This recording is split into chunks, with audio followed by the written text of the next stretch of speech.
Pois bem, Pirkei Avot, capítulo 4, para mim aqui é Mishnah 19, para vocês é Mishnah 15.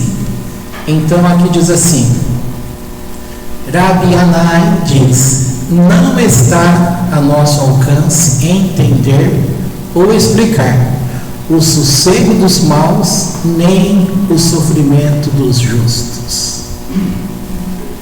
Repetindo, não está a nosso alcance entender ou explicar o sossego dos maus, nem o sofrimento dos justos. Aí no livro azul, que é o de Maimônides, está dizendo como? Eu sei que está diferente. Não podemos compreender nem a serenidade, o bem-estar do malvado, nem as tribulações do réu. Pois bem, trocando em miúdo, aqui está querendo dizer assim: por que o justo sofre e o malvado prospera, vive bem? Por que você acha que você merece, faz tudo de bom e dá um monte de coisa errada para você? E por que outras pessoas que não é tão aplicado quanto você e tudo dá certo para ela? Ou porque muitos que são maus, pessoas más, que não têm relacionamento bom com pessoas, que roubam, faz o mal, prosperam. A gente já havia discutido bastante sobre isso, né? Alguém lembra, quer falar alguma coisa? Sem a gente ler nada? O que o comentário do Maimônides diz aí? Tem? Às vezes quase ele não tem comentário quando está muito claro. Mas...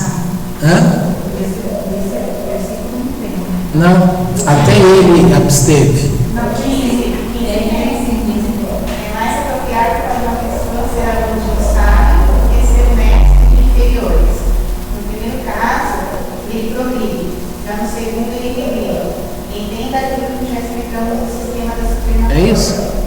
Isso aqui está em relação ao segundo verso que nós não lemos. Ah, é verdade. É porque... nós só lemos o A, a parte É. A.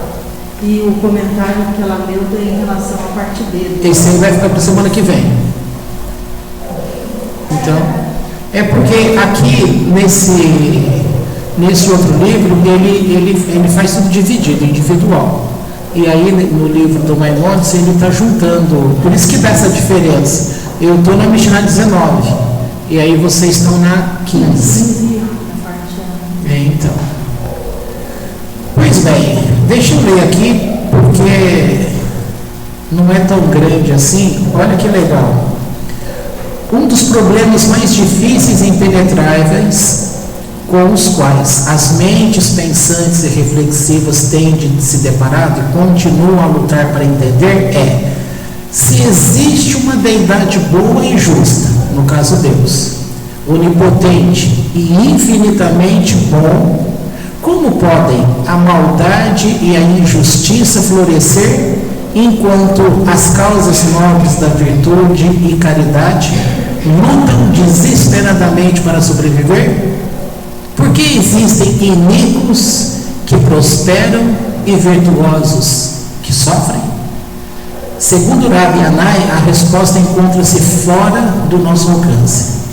Este ditado sucede à Mishnah anterior com muita propriedade, pois, se existe um lugar onde a razão se mostra deficitária e o intelecto é obrigado a reconhecer sua inutilidade, é no da Teodiceia, justiça divina. Assunto intrincado e que resiste a toda e qualquer análise teológica. Pode haver melhor ilustração de que não devemos nos fiar apenas em nosso entendimento, que é o trecho final da última Mishnah. Embora a resposta final e completa permaneça fora do nosso alcance, nós, os sábios e estudiosos, sugeriram alguns princípios que podem estar por trás de destinos aparentemente injustos e fortunas imerecidas. Moisés diz: rogo-te, se de fato achei graça aos teus olhos, faça-me, rogo, conhecer teus caminhos, para que possa compreender-te. E o Talmud interpreta esta passagem como: ó Rei do Universo, por que as coisas vão bem para alguns justos e mal para outros? Por que alguns iníquos têm boa fortuna e outros má? Com a frase reescrita desta forma, o problema se torna mais complexo. Não podemos sequer sustentar a tese de que vivemos num mundo de ilusões e enganos, onde os iníquos sempre prosperam e os virtuosos sempre sofrem. Tal regra não é sustentável. Na continuação do diálogo, Moisés diz: mostra-me, rogo, a tua glória. Isso está de acordo com a interpretação do Talmud. Se a fortuna... isso mesmo, em cima. Se a fortuna parece sorrir ou não para as pessoas de modo totalmente aleatório, não conseguimos ver nada de glorioso acerca de um soberano supremo que aparentemente permite ou sanciona isto. Vejamos. Finalmente, o Todo-Poderoso lhe disse: verás minhas costas, contra minha face não será vista. Vocês lembram desse texto? Vocês lembram que Deus esconde ele na rocha? Vocês lembram desse texto, quando Moisés pede para ver a Deus? E ele fala: nenhum homem pode me ver e continuar vivendo. Então ele diz: eu vou passar por você, depois que eu tiver passado, aí você vai me ver pelas costas. Né? Ficou feio esse vai me ver pelas costas, né? Porque há um ditado nosso aí que você vai me ver pelas costas, mas não foi a intenção essa que Deus disse. Então veja só, as costas representam o passado, o rosto, o presente. Agora ele começa, olha que coisa interessante. Então o Talmud postula ainda mais uma resposta específica que Moisés teria recebido. Olha só, se o pai de um homem justo for ou tiver sido um justo, então o pai de um homem justo, se esse pai foi justo, então o filho viverá bem, se não, sofrerá desventuras. Do mesmo modo, se o pai de um malvado tiver sido virtuoso, o filho será favorecido com boa fortuna, se não, passará por dificuldades. Neste caso, o destino material de uma pessoa dependeria da história paterna, de seu passado, que é possível de se averiguar. O que vocês acham dessa afirmação? Vocês entenderam? Está dizendo o seguinte: se você está muito bem, então vai olhar para o teu passado, ou seja, teu pai, figura paterna. Se o teu pai foi um homem bom, então você está sendo abençoado com a bondade também. Mas e o malvado? Então, repetindo aqui, se o pai de um homem justo tiver sido um justo, ou seja, se o pai é justo como o filho tem sido justo, então ele vai viver bem, se não, sofrerá desventuras. Do mesmo modo, se o pai de um malvado tiver sido virtuoso, o filho será favorecido com boa fortuna. Ou seja, aqui ele está tentando explicar: se você vê uma pessoa má com fortuna, mas ele é mau, então, olhando para a figura do pai, ele teve um bom pai. E porque ele teve um bom pai, ele assegurou direito a esta fortuna. Tá? Vocês concordam com isso? Não concordamos. Desde aquela época que a gente orava para quebrar certas hereditariedades. Muito bem lembrado. Pois é, agora vejam como ele segue aqui. Ainda bem que vocês lembraram, não precisou que eu tocasse no assunto. Eu fiz de propósito. Mas o próprio Talmud decide que este princípio não se sustenta, pois o judaísmo ensina como regra que os filhos não serão castigados pelos crimes dos pais. E Rabi Meir afirma que a dúvida de Moisés, gerada por seu afã de conhecer o Criador, permanece sem resposta. A réplica do Todo-Poderoso significa que você não pode saber os motivos para a boa ou má sorte de alguém, pois como ser humano só lhe é dado conhecer o passado e não o futuro, o que torna sua visão limitada. Como julgar então se o Eterno trata alguém com justiça? Por que eu estou lendo aqui hoje? Porque eu achei que o livro, o comentarista, ele foi muito feliz na forma que ele foi introduzindo o assunto de forma crescente. Então aqui agora ele já está jogando um outro pensamento. Então ele está dizendo que a réplica de Deus diz que você não pode saber os motivos para a boa ou má sorte de alguém.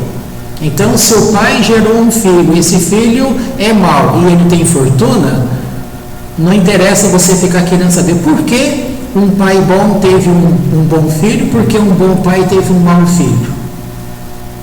Tá? Porque fulano é boa pessoa, ele é um bom religioso e as coisas vão bem na vida dele, e o outro que também é bom é isso e aquilo, mas nada dá certo para ele.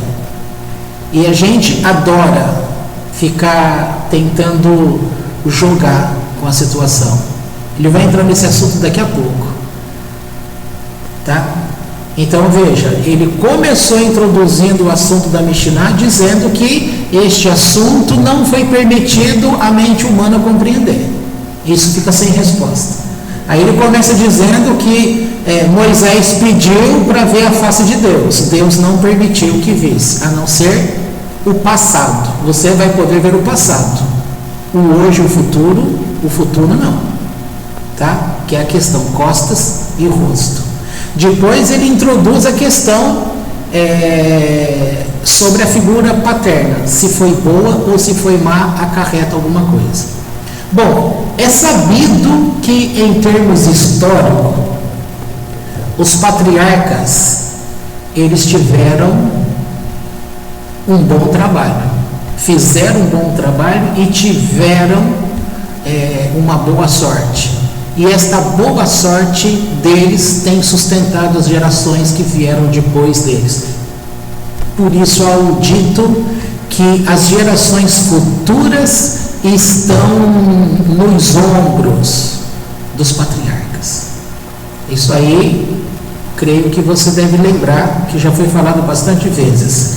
Ou seja, a importância de Abraham, Isaac e Jacob foi fundamental para que houvesse um progresso naquele plano de Deus de criar um povo para ele na terra. E uma vez que este povo foi criado, deixa eu voltar um pouquinho atrás, que é dito assim: Abraão, Isaac e Jacó. Se for assim, de bate pronto, dos três, qual você acha que foi o melhor? Melhor, mais próspero, mais, entre aspas, abençoado por Deus?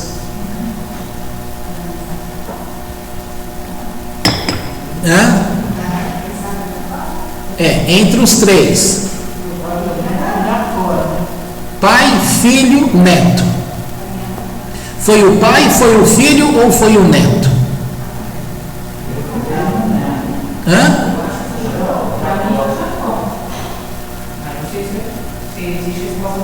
Para ela, Jacó. Para vocês, que mais? Aí pode pensar assim, qual foi a grande importância de Abraão? Romper com a época dele, mesmo enfrentando a morte, sendo colocado praticamente uma fogueira que era do tamanho de uma cidade, ele não foi morto, ele enfrentou tudo. E através dele foi sendo colocado o monoteísmo. porque naquela época já era a 10ª geração do dilúvio, já estavam todos perdidos adorando deuses, tá? E ele vem na contramão. Então, segundo alguns, é daqui que vem o nome hebreu, e não pelo nome da descendência de Eber, tá? Então, porque o termo hebreu ele significa andar na contramão, ir na contramão. Enquanto todos vinham anunciando várias divindades, Abraão teve coragem de falar, inclusive para o pai dele, para que esses ídolos? Sendo que na casa dele era uma fábrica de terafins. E aí ele vai contra tudo isso.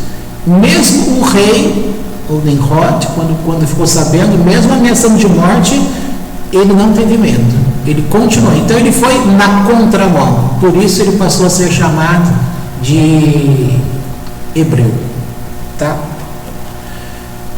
Depois você tem a história do Isaac e tem a história de Jacob. Quem disse que Jacob está melhor aperfeiçoado, acertou. Por quê? Olha só. O Abraão, ele teve quantos filhos? 2. Ele teve 2 filhos. Quem eram os filhos? Ismael e Isaac. Você tem os 2. Desses 2, quem andou nos caminhos do Eterno? Ou seja, um desprezou, o outro andou. Aí Isaac casou e teve filhos. Quantos filhos? 2. Então ele andou nas pegadas do pai. Dos 2, quantos deles serviram o Eterno? O outro, Esaú, rejeitou, tá? E Jacó, quantos filhos teve? Os 12. Que gerou, lembrando que... Na verdade foi 10. Isso. 2, ele pegou de José. Isso mesmo, isso daí tá atento. Isso mesmo. E lembrando que ele teve uma menina também, tá? Mas agora, em se tratando de povo, o que se chama hoje a Israel, que ganha o nome de Israel, ou seja, ele, Jacó, ganhou o nome de Israel, ele deixou de ser chamado Jacob e passou a se chamar Israel, tá? E ele gerou com os filhos dele a própria nação que é conhecida o povo de Deus na terra. Correto? Então, nesse sentido, Jacó, ele gerou muito mais de 2 filhos e todos serviram o Eterno. Lembrando que no episódio, quando ele estava próximo da morte dele, ele quis revelar a vinda do Mashiach. Ele quis revelar o que iria acontecer naquela época. E naquele momento, o Ruach HaKodesh o deixou. E ele, quando percebeu que ficou sem aquele conhecimento para poder explicar, ele achou que o afastamento da presença do Eterno se deu por pecado de algum dos filhos. Sem que houvesse combinação entre eles, todos fizeram o mesmo movimento e declararam a palavra. Qual foi a palavra? Shema Israel, Adonai Eloheinu, Adonai Echad. Todos eles fizeram o mesmo movimento, se inclinando ao chão, querendo dizer: nenhum dos teus filhos pecou. Para nós existe apenas um único Deus. Deus é um. Então ficou conhecido que o Eterno não queria que a mente do homem conhecesse o futuro. A mesma coisa está sendo dito aqui. Determinadas coisas não é permitido que você saiba. Se eu continuar lendo, ele vai dizer aqui, ele vai colocar a segunda análise, uma análise muito legal. Ele vai dizer assim: se você não concorda com as coisas que acontecem na tua vida, isso está certo, né? Porque você vai fazer uma enquete, vai ser muito difícil você achar uma pessoa que concorda com tudo que aconteceu. A gente concorda bastante em algumas coisas. Por exemplo, se eu pudesse escolher ter irmãos aqui na Terra e tivesse chance de escolher que tipo de irmão eu queria, eu ia escolher os mesmos. Eu ia querer ser irmão da Luz, ser irmão do Marcos, ser irmão da Rose. Por quê? Os 4 irmãos, e é verdade, tá? Estou até longe, não vou receber chute na canela. Cada um na sua, vivendo a sua vida, houve dificuldades, tal, mas como irmãos, não tem do que reclamar. Então, se eu fosse escolher, escolheria. Então, nesse quesito, família, irmãos, eu não teria problema.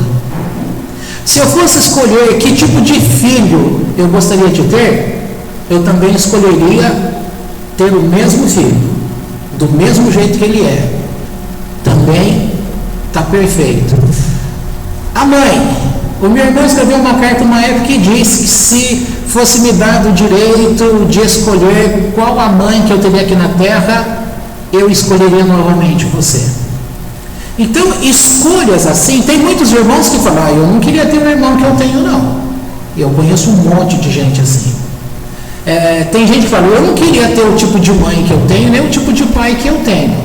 Você também deve conhecer um monte de gente assim, tá? Mas esquece um pouco dos outros. Pense em você. Porque quando a gente pensa nos outros, é uma coisa. Mas quando a gente fala da gente, a gente pensa assim, poxa, faço as coisas corretas, procuro ter um bom nome, procuro servir a Deus da melhor maneira possível, e as coisas não vão para frente.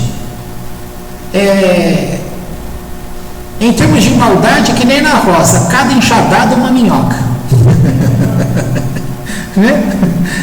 Ou então, como diz o povo, quanto mais reza, mais assombração aparece.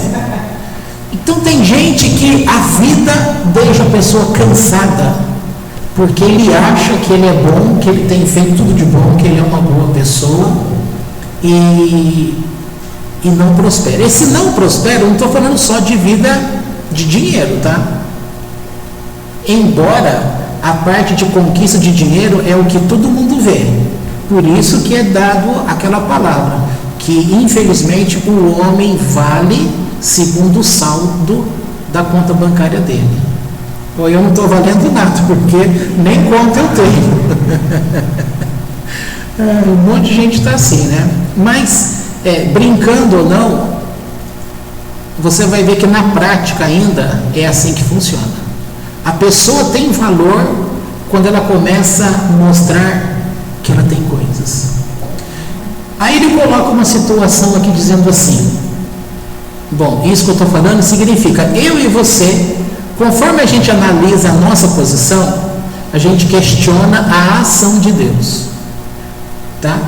Sem entrar naquele detalhe que quando a gente faz esse julgamento, a gente está entrando naquela questão de idolatria, porque isso vai gerar raiva, que tem o mesmo valor de palavra, da palavra idolatria, aquela coisa toda, que vai ser contestar a forma como Deus usa o nome dele, Adni, como ele usa o nome Elohim, ou seja, julgamento com severidade, julgamento com bondade.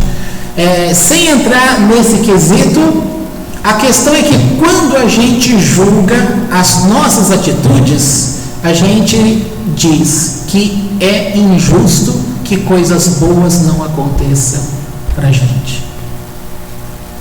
E também tem um dito que fala, quando coisas ruins acontecem com você, é porque Deus está te livrando de coisas piores. A mente humana também não compra essa ideia. Essa questão de você achar que coisas ruins que te aconteceram está evitando que coisas piores, muitos também não concordam com isso, tá? É bem aquele tal negócio. O Novo Testamento fala pela boca de Shaul, o apóstolo, ele fala, em tudo dai graças. Isso é verdade. Então, muitos também falam, muitos textos também falam isso.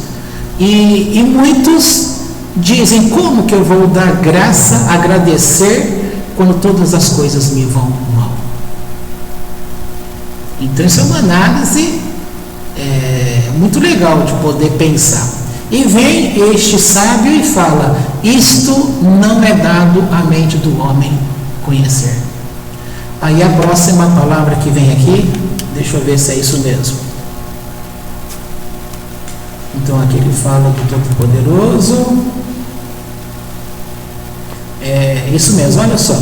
Se fosse possível nos situarmos com o nosso espírito humano diante da luz da eternidade, livres da nossa cegueira e limitações da vida terrena, para penetrar na presença da verdade, nos daríamos conta de quão justa foi sua sorte sobre a face da terra.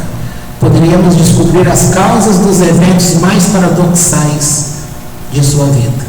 Então ele está dizendo aqui que se fosse permitido a você sair do teu corpo, o teu espírito chegar na presença de Deus, quando ali você está livre da limitação que a tua alma tem de ficar presa no corpo físico.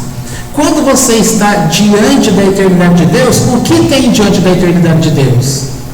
Você, passado, presente e futuro, é tudo uma coisa só. Não tem só passado. Porque aqui a gente parte da análise do passado, do que aconteceu. E uma projeção que a gente faz do futuro. Só que a projeção que a gente faz, ela é sempre ruim para o nosso lado. Por que você perde a esperança? Porque o teu passado, você está vendo uma toada, num tanto de coisas difíceis, que isso vai roubando, tá? Você já parou para pensar que as doenças emocionais, está tudo ligado ao passado? Por que uma pessoa não se aceita? Por que não se acha gorda? Ah, porque é gorda. Não, tem gente que é extremamente magro e se acha gordo. Então a imagem mental está alterada. Alterada por quê? Quantas pessoas são bonitas e elas não têm aceitação, se acham feias? Essa verdade está dentro delas? Sim. Quantas pessoas acreditam que ninguém vai gostar de você? Eu não vou encontrar ninguém, não foi me dado o direito de ser feliz, eu não vou ter filho, eu não vou casar, não adianta que ninguém vai aparecer, ninguém olha para mim, ninguém me quer, eu não vou ter um bom emprego, não adianta eu querer comprar tal coisa que eu jamais vou conseguir. Todo esse tipo de história tem a ver com o passado.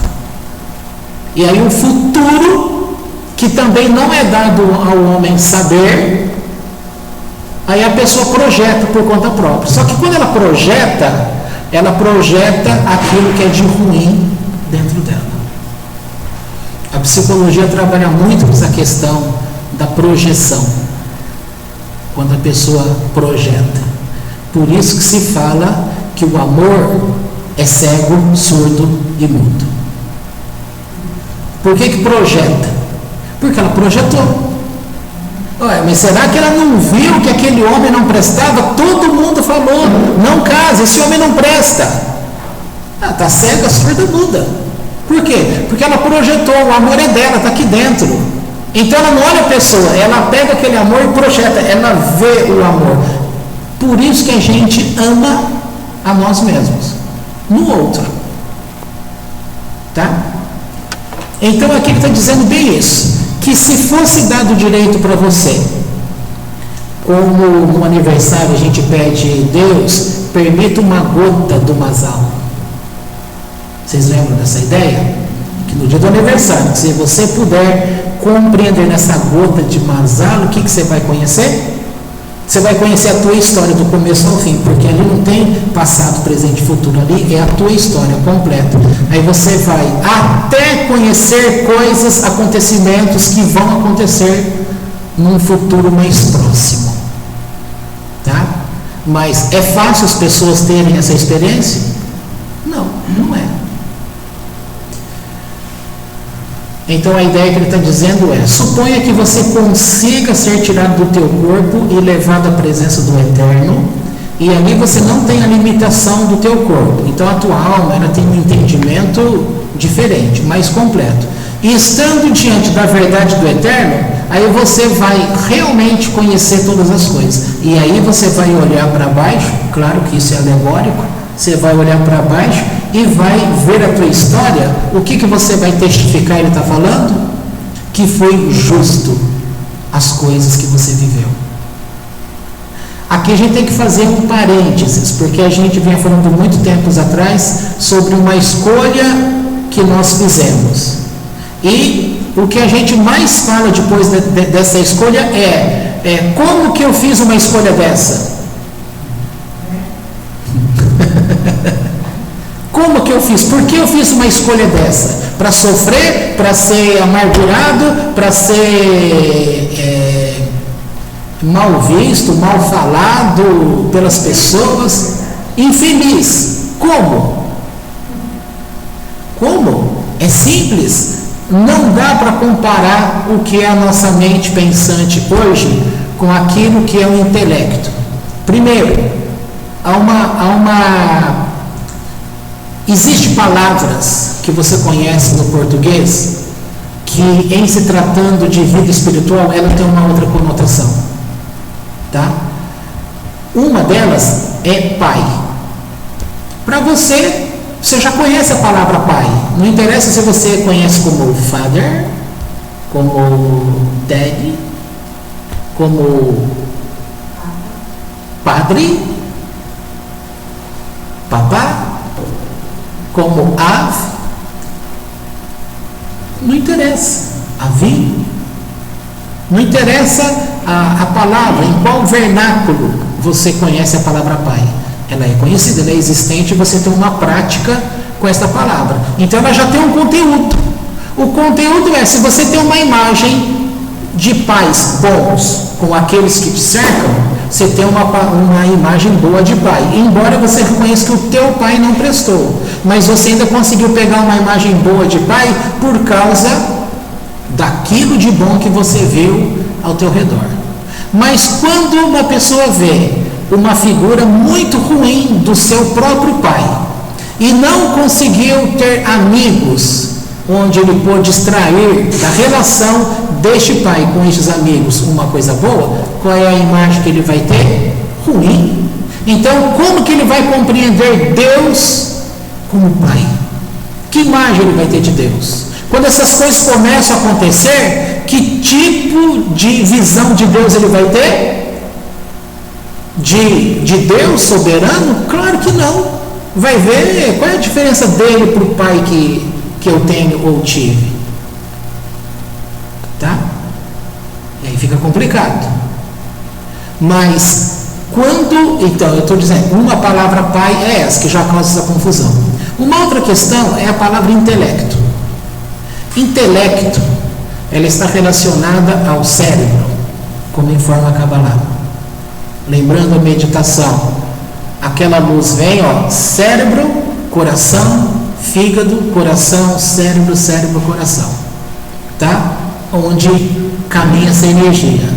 Mas quando fala intelecto, você vai para o conhecimento neurológico, eles vão te falar que o lado direito do cérebro é tal coisa, o lado esquerdo é assim, domina aquilo, faz isso, faz aquilo outro, tal.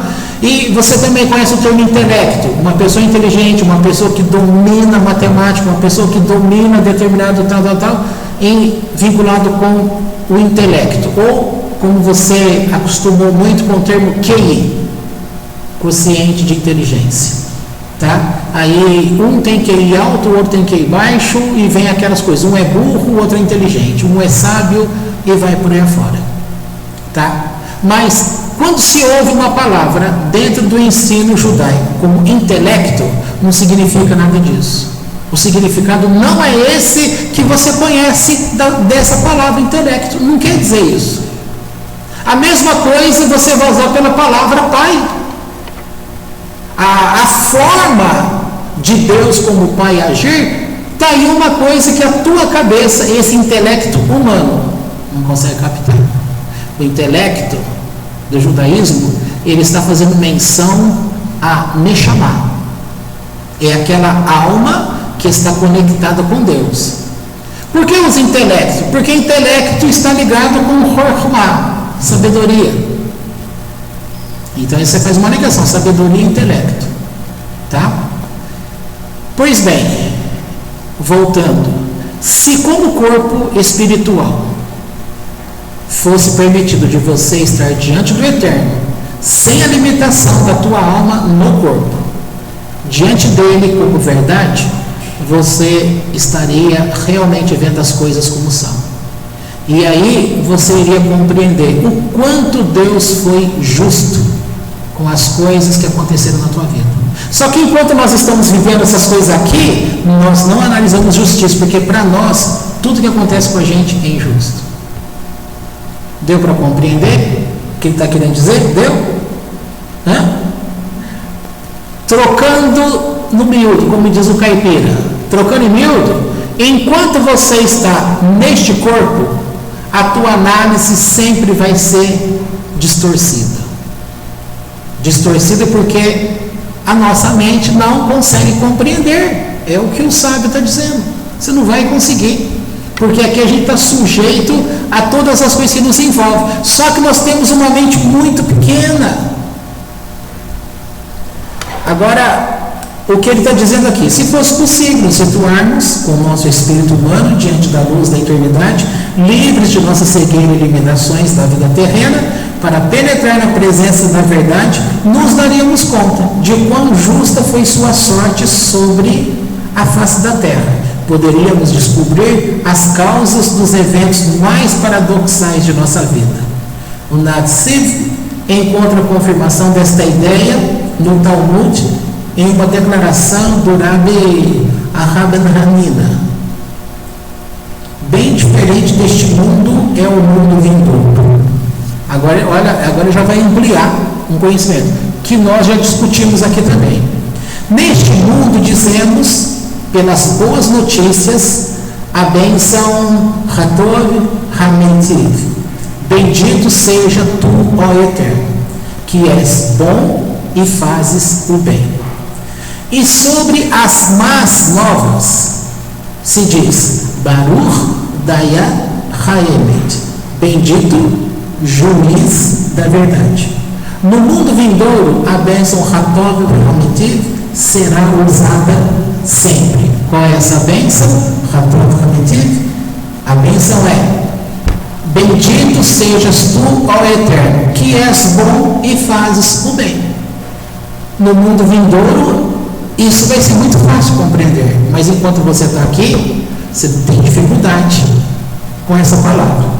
Neste mundo terreno, às vezes, quando um acontecimento tem lugar, se o colocarmos em perspectiva, podemos dar-nos conta de que as coisas aconteceram para o bem.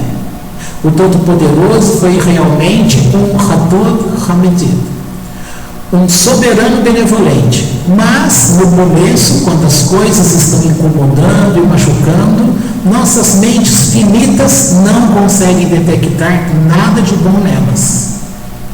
O melhor que podemos fazer, então, é manter fé em Deus e aceitar que o que está acontecendo deve ser justo e equitativo. Ele é o juiz da verdade absoluta.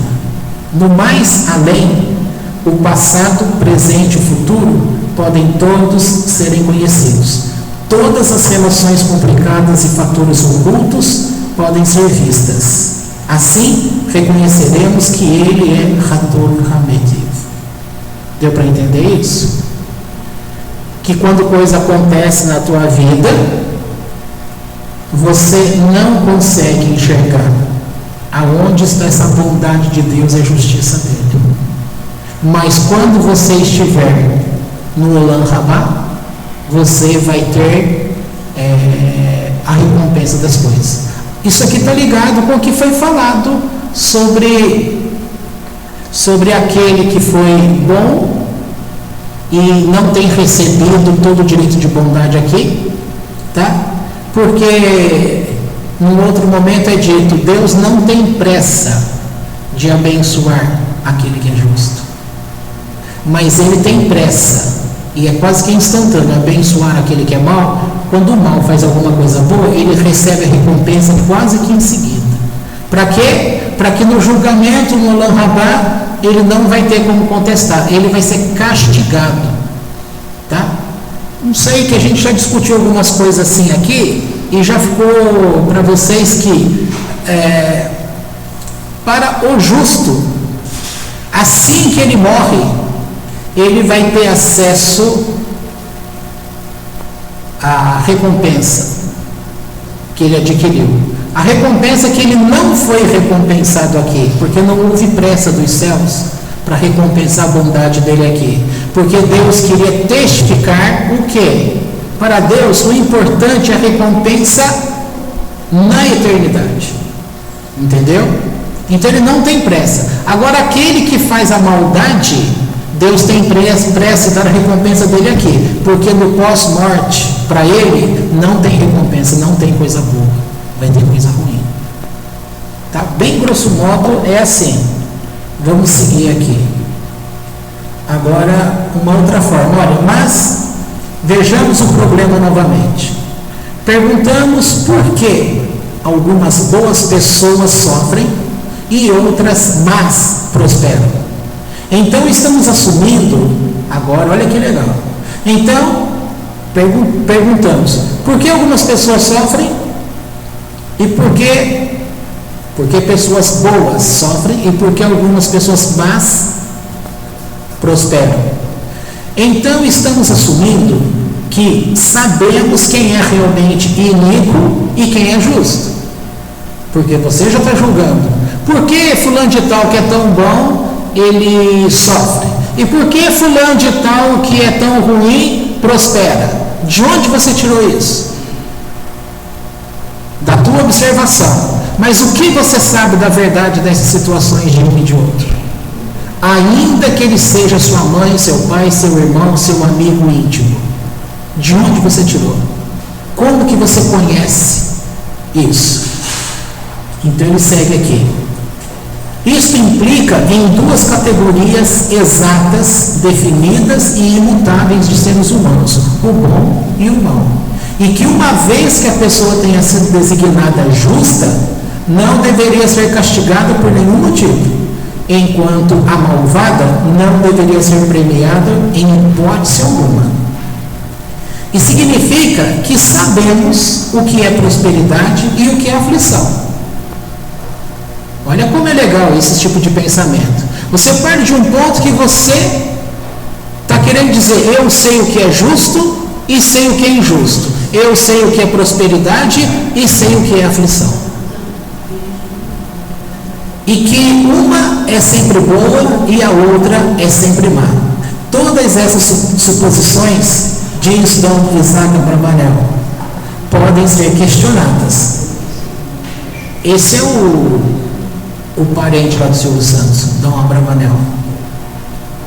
Todas essas suposições, diz Dom Isaac Abravanel, podem ser questionadas. Como sabemos quem é justo? Um homem poderia apresentar uma bela barba e orar com grande devoção enrolado em seu talite, e ser extremamente rigoroso com seus empregados e exigir de seus inquilinos aluguéis exorbitantes.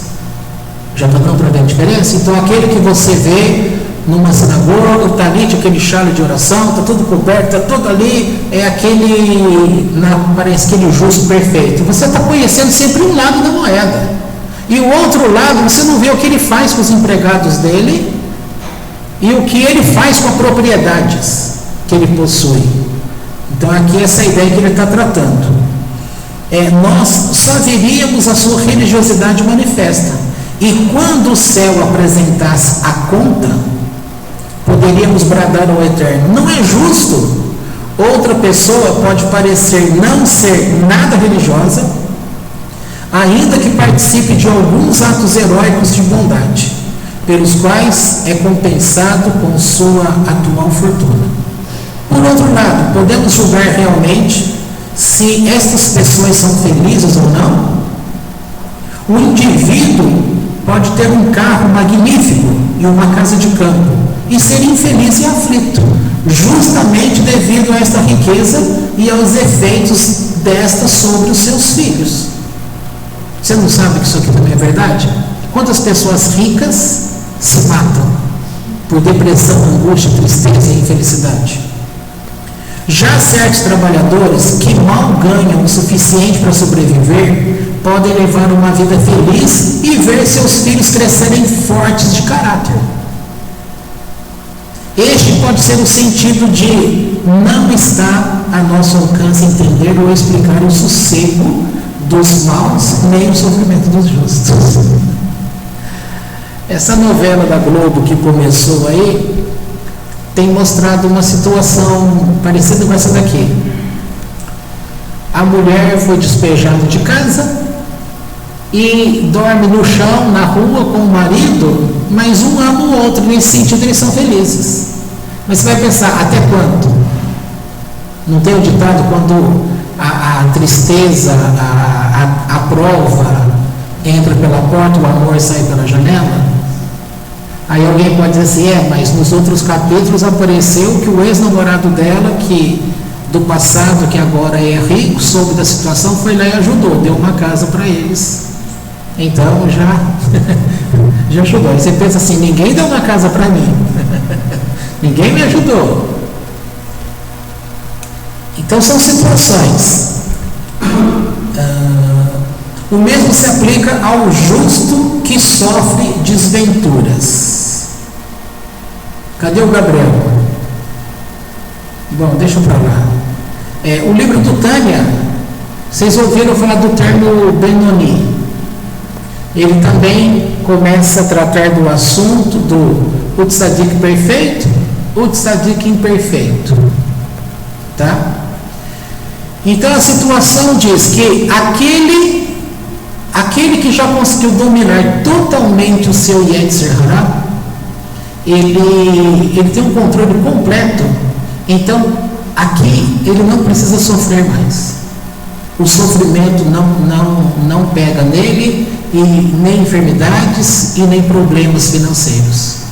Ele não precisa, porque estas coisas também são usadas para poder forçar você a aprimorar, entrar em contato com o Yetzer Hatov, para você dominar o teu Yetzer Hara, a inclinação para o mal.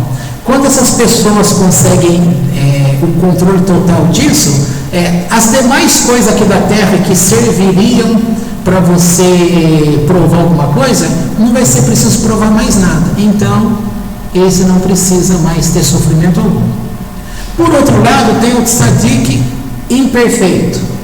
Não que ele é imperfeito por pecado, mas é aquele que ele é perfeito no sentido com as coisas de Deus, mas ele ainda tem algumas coisas a ser tratado em relação ao Yetzer Hara.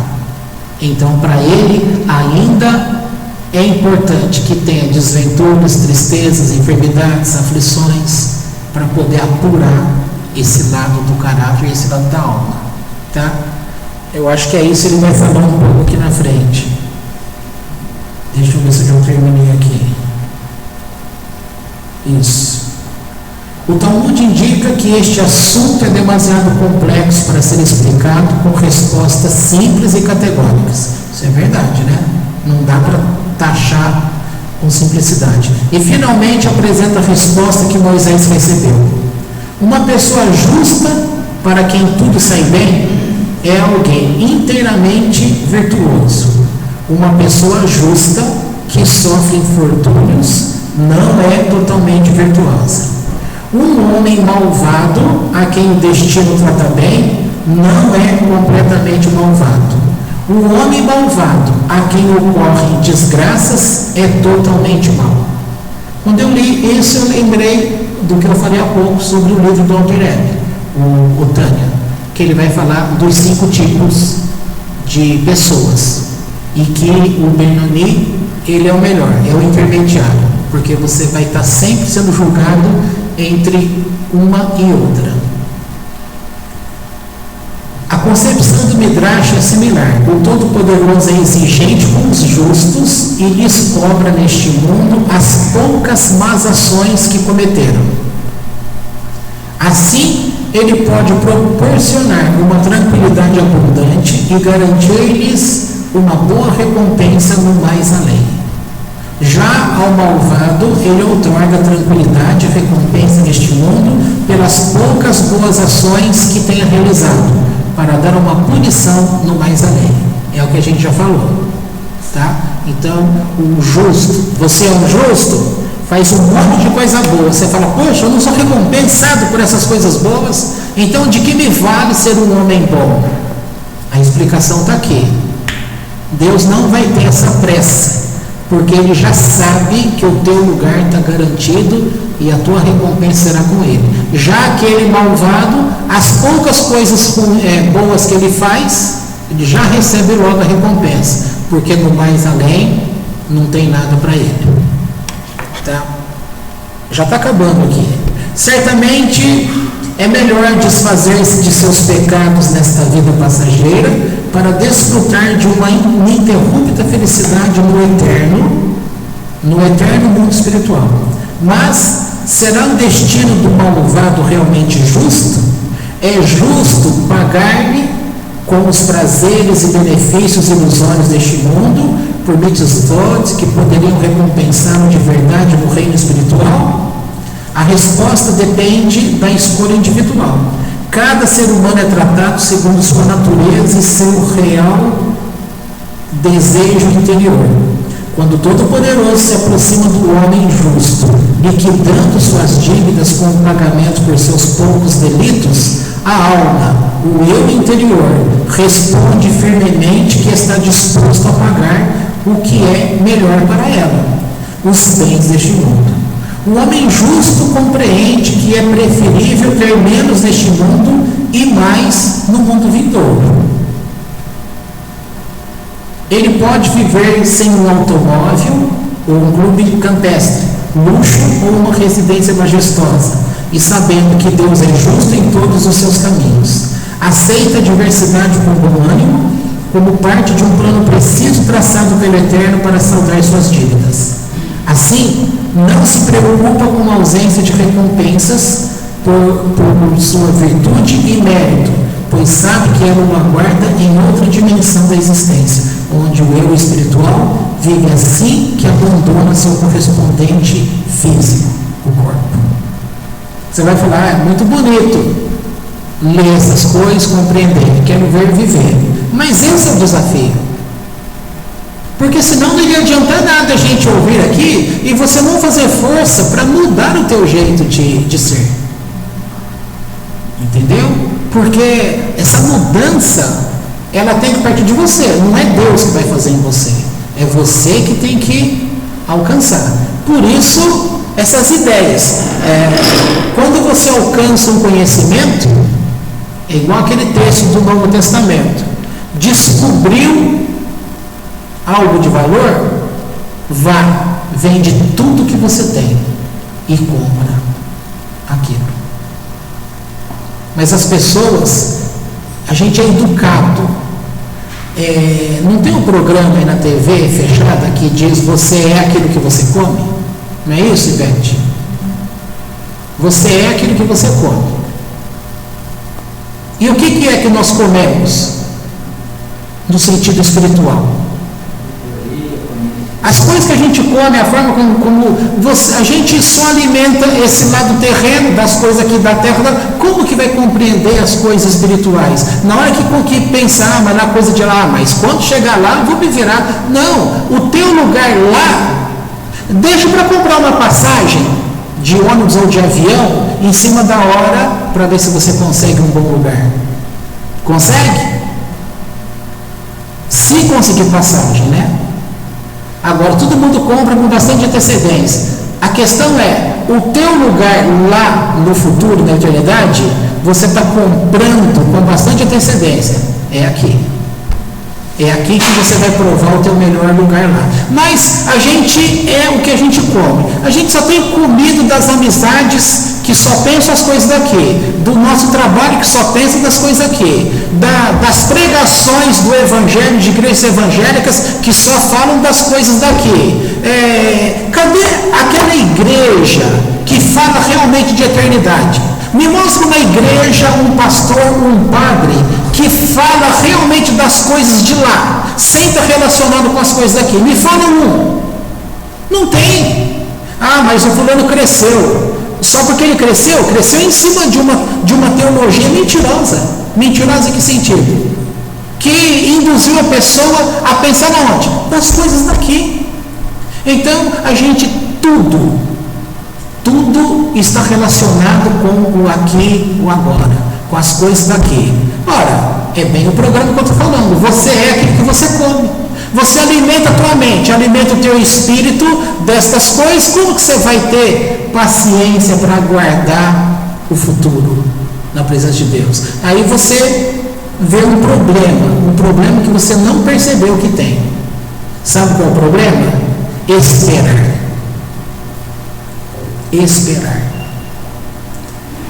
A gente pensa assim: por que será que Abraão conseguiu esperar 25 anos para ter um filho? Isso é justiça da parte de Deus? Para alguém que quer ter um filho e Deus fala: eu vou te dar um filho. Para alguém que reclamou que já estava ficando velho, que não tinha para quem deixar a herança dele, eu vou fazer para você. E demorar 25 anos, que Deus é este? Que bondade é esta? E ainda permitir, é isso que a gente fala. Olha o que Deus permitiu. Se Deus sabia que Ismael faria isso, por que Ele permitiu que Abraão tivesse filho com Agar? Que para muitos é Quetura. Por quê? Aí a gente já parte novamente. Se Deus é Deus Todo-Poderoso que conhece todas as coisas, por que Ele permitiu? Já que é dito que Abraão é um amigo de Deus, o pai da fé. Aí vem Isaac. Deus pede para sacrificar Isaac. Se Deus é bom, já demorou 25 anos para dar, e agora espera mais 33, 35 anos, para alguns 25 anos, então 25 com 25 para pegar um número menor, dá 50 anos. Por que Deus espera um homem, faz ele conviver 50 anos, esperar 25 e depois viver mais 25 com aquele produto para Deus recolher? É como se uma pessoa, um casal que não pode ter filho, como o nosso amigo lá, ele diz que na época ele e a esposa tentaram ter filho e nada.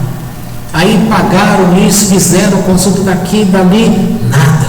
Uma angústia.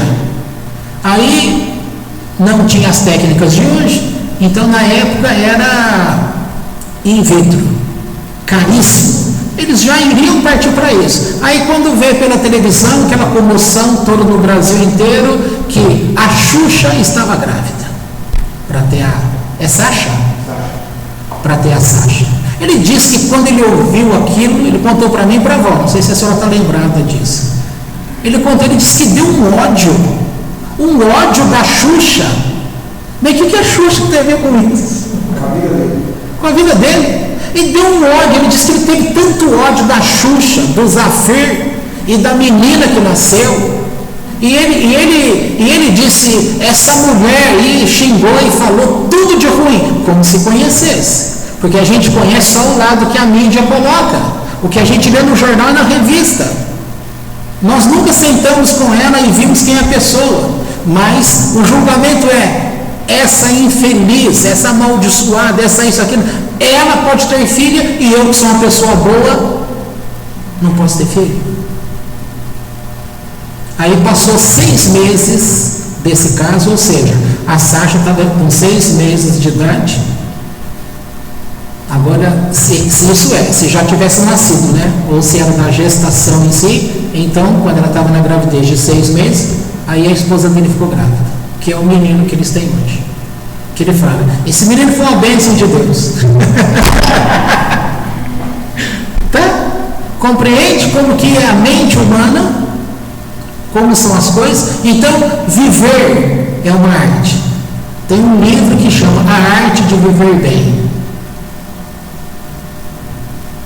Eu comentei sobre o livro do Eric Fromm, acho que na terça-feira ele disse que não lembrava o nome. Agora, falando o nome desse livro, lembrei dele.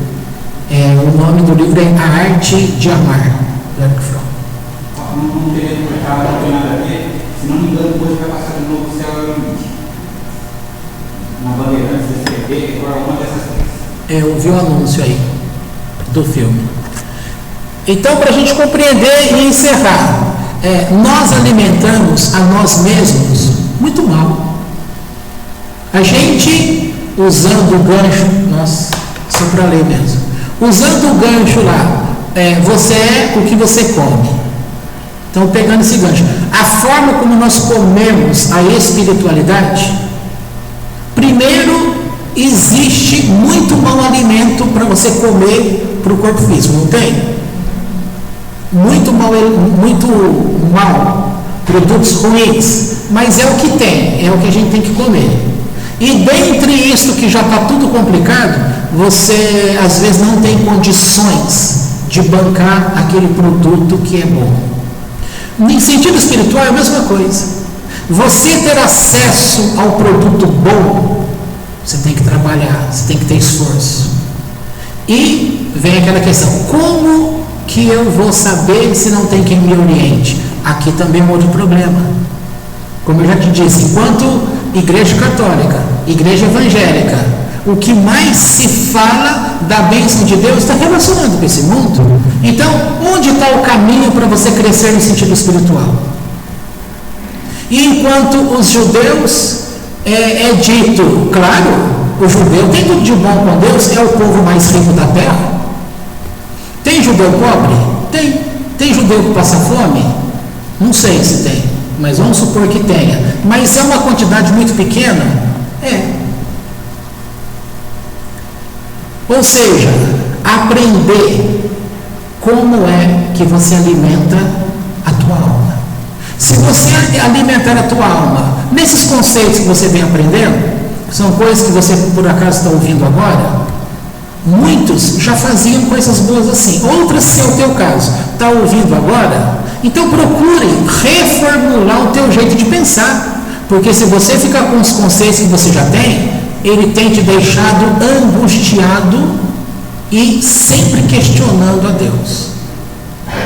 Fazer aqui simplesmente por dogma, não me interessa o que está acontecendo, Deus é bom, Ele que sabe das coisas. Ainda que você comece a fazer por dogma, mas ainda é melhor. É como dizem os psicólogos, o importante é você tomar uma decisão. Aí se a decisão foi errada, você vai pagar o preço, mas é melhor você tomar a decisão errada do que você não tomar a decisão. É melhor você enfrentar, porque senão você vai ficar com um fantasma. E se eu tivesse feito tal coisa? Então, a mesma coisa, investe nessa vida espiritual para você mudar, para você entender. Você é aquilo que você come. Se você comer o bom ensino a respeito de Deus, igual este capítulo, que está dando uma lição nesse sentido, então você vai ter uma noção do mais além. E se você continua colocando todas as suas fichas nisso que é aqui, você acha então na tua tática de guerra, você é merecedor dessa recompensa no Olam Rabá? Se você quer cobrar tanta justiça de Deus assim, então se Ele for levar a ferro e fogo, então você não merece o que vai ter lá. E aí? Não é questão de escolha. Não é questão de escolha, mas são escolhas que nós fazemos dia a dia. E a gente não vê que se Deus levasse a ferro e fogo as coisas que a gente fala dele e aquilo que a gente pensa dele, já era para a gente ter morrido. Porque a gente não merecia ter as coisas que nós temos ainda. Está aqui um texto, se puder, quem puder por e-mail, lê esse texto aqui, esse capítulo, lê, pensar, analisar, você vai ter uma diretriz, porque em 2 páginas ele está colocando uma situação, inclusive filosófica. Se você leva para discutir com pessoas uma questão dessa, você vai fazer as pessoas pensarem, e você muda a tua sorte quando você pensa. E quando você pensa com a ajuda dos sábios, você consegue subir escada. Se você pensar somente nos teus pensamentos e achômetros, sem conhecer aquilo que Deus já deixou, ou seja, o passado, fica mais difícil se você não usar isso. Vamos ver se terminou, que o tempo pelo menos já terminou.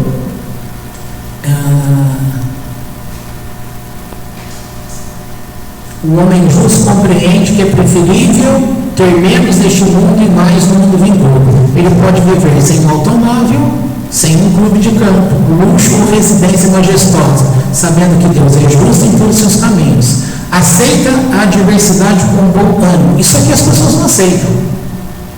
Dizer que aceita de bom ânimo as coisas de Deus como parte de um plano preciso traçado pelo Eterno, gente fala, eu aceito, mas eu quero saber por quê. Um rapaz teve um filho, também difícil, nasceu a criança. Eu não me lembro quanto tempo tinha a criança, ele estava orando e Deus falou para ele, fique sabendo que eu vou levar teu filho. Ele ajoelhou e disse assim, Deus, eu não vou te perguntar por quê, mas eu quero outro. No tempo que Deus falou, a criança foi levada. Deus tinha dito assim, eu vou te dar outro, só que ele não será seu. Não é que vai ser de outro homem não, que a mulher trair, não é isso que ele está falando. Ele diz, ele não será seu, por quê? Porque ele será tão amado que todas as pessoas vão tratar dele como se fossem filhos deles. Eu conheci essa criança. Ele pôs o nome de Samuel. A igreja, na época onde estava essa criança, todo mundo pegava aquela criança e com aquele toquinho de gente, era 3, 4 aninhos, correndo para lá e para cá, todo mundo pegava aquele menino e adorava a criança. A criança ficava mais fora de casa, nas casas dos vizinhos, cuidando, do que com a própria mãe e pai. Mas ele tomou uma decisão, eu não vou te perguntar por quê, também nem me adiantar, mas eu só te peço que eu quero outro. Terminando aqui, se lhe sugeríssemos que está autorizado a receber pagamento por certas boas ações suas, não há dúvida a respeito do tipo de recompensa que pretenderia. Portanto, será tão injusto ou estranho encontrar o malvado revolvendo em sua boa fortuna e o virtuoso acossado pelas privações nesta vida terrena? Aparentemente, nossa tradição conhece outros fatores que podem influir no destino de uma pessoa. Feliz e afortunado é o homem para quem seus pais procuram méritos, diz o Talmud. Já que, como acrescenta em seguida, afortunados são os justos, não só possuem méritos próprios, mas também dotam seus filhos deles. Podem estar desfrutando de prosperidade por penetrarem a uma linhagem de antepassados notáveis. Vocês não conhecem uma história que fala na Inglaterra, aquela reunião de políticos, que é bem diferente do jeito do Brasil? Estavam tirando o sarro de um homem judeu, que cada um que ia na tribuna ficava falando, não, porque a minha família é assim, e começava a dar a tradição de família. E aquele judeu, o que ele tinha ali de tradição de família? Quando ele pegou o microfone, ele deu uma aula e foi botando, da parte dele, foi dando os nomes dos sábios, até chegar lá atrás. Aí ele olha para todo o povo e fala, qual família de vocês tem essa tradição que nós temos? É diferente. Aqui, podem estar desfrutando de prosperidade por pertencerem a uma linhagem de antepassados notáveis. Neste sentido, certo estudioso interpreta de modo um tanto forçado o seguinte versículo. O significado usual é, por que um cão vivo está em melhor situação do que um leão morto? Já viram essa frase? Se eu não me engano, está no livro de Juízes. Mas ele infere, e isso se adapta perfeitamente ao texto hebraico.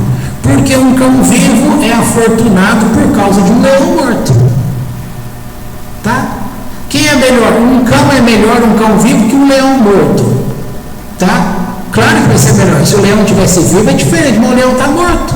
Ou aquela expressão, quem não tem, como é que é? Não, aquele que quem não tem zé caça com gatos.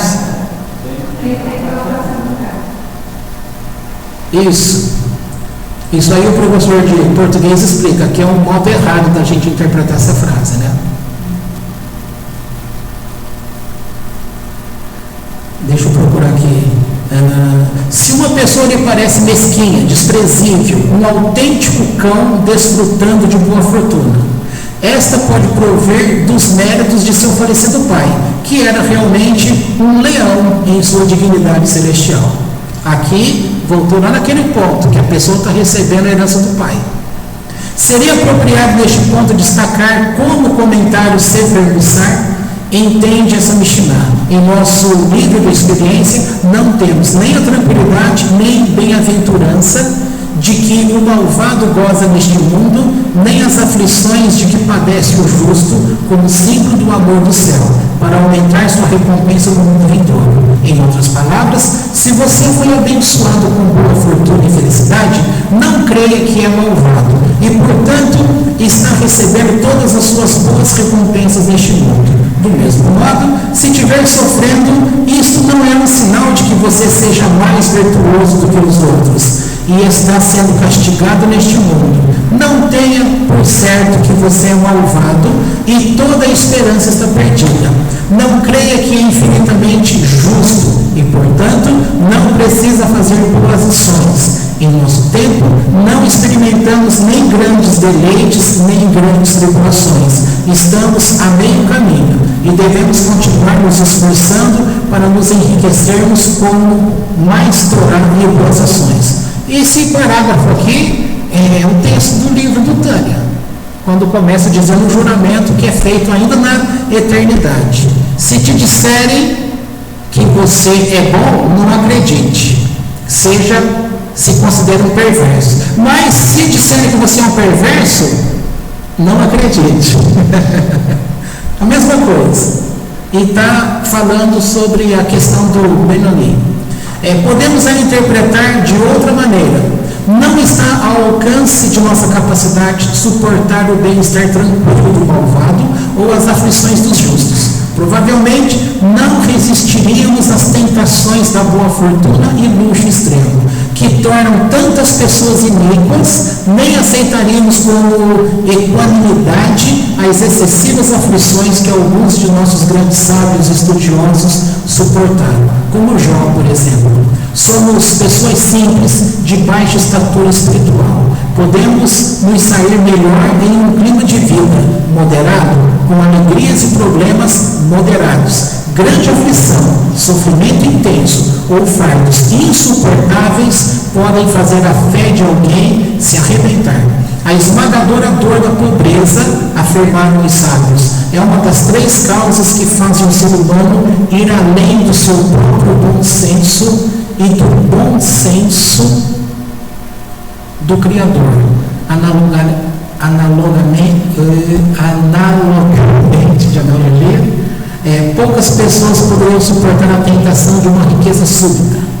Quem que, como eu e você, não gostaria de ganhar na Mega Sena? Estaria resolvendo nossos problemas. Pois é, suportar a tentação de uma riqueza súbita. Na Torá está escrito que Yeshurun engordou e deu coisas. Quem é Yeshurun? Yeshurun é o nome dado para Israel. Isso aqui é uma profecia que Moisés, se vocês lembram da Parashá, quando a gente explica, que ele está falando daquele povo que tem que olhar para frente. Então ele está falando, lá na frente a geração de vocês, quando já entraram na terra, vocês cresceram, comeram da gordura, mas esqueceram de Deus.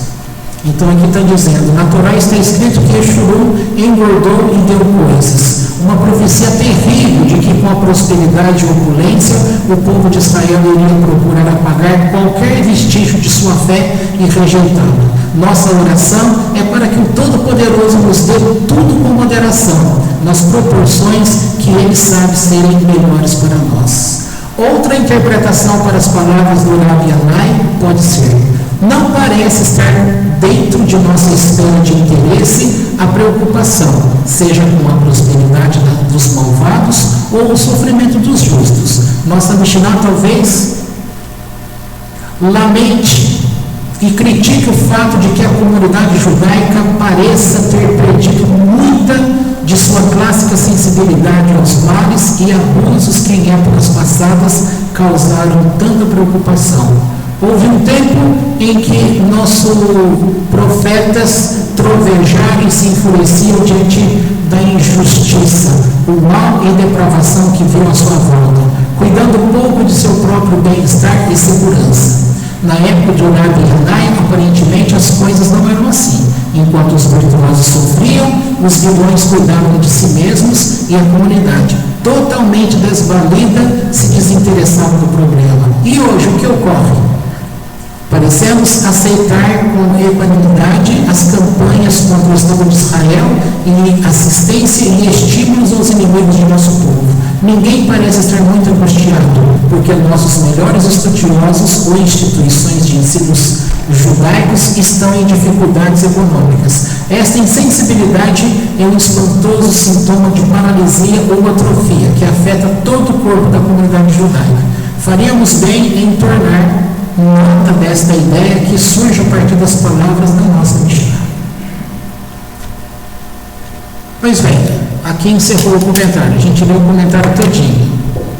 Eu sei que, por um lado, é ruim vocês ouvirem leitura, mas, por outro lado, é muito bom você ver o crescimento de uma ideia e você vai lidando. O importante não é você ficar com um pedaço, porque se você ficar com esse pedaço, você não conseguiu ter algo para você. Você tem que conseguir pegar um pedaço e formar um corpo. Aí sim, aí você tem um entendimento, você tem o todo. Tendo o todo, você fala das partes, mas tendo só a parte, você não fala do todo. E é aqui que é a dica que eu te dou. Aprenda a compreender as partes e ver o todo. Porque se você ver só por parte, você sempre estará vendo um pedaço da tua vida e não o teu ser. Se você ver só um pedaço, você vai ver um pedaço do Brasil, um pedaço das pessoas, um pedaço da comunidade, um pedaço das igrejas, um pedaço das religiões, e você não consegue juntar, você não vai conseguir ver Deus em nada. Você está sempre vendo Deus partido e cada um fazendo o que quer. Aí você não tem um fechamento das coisas. Ok? Então tá bom, podemos encerrar.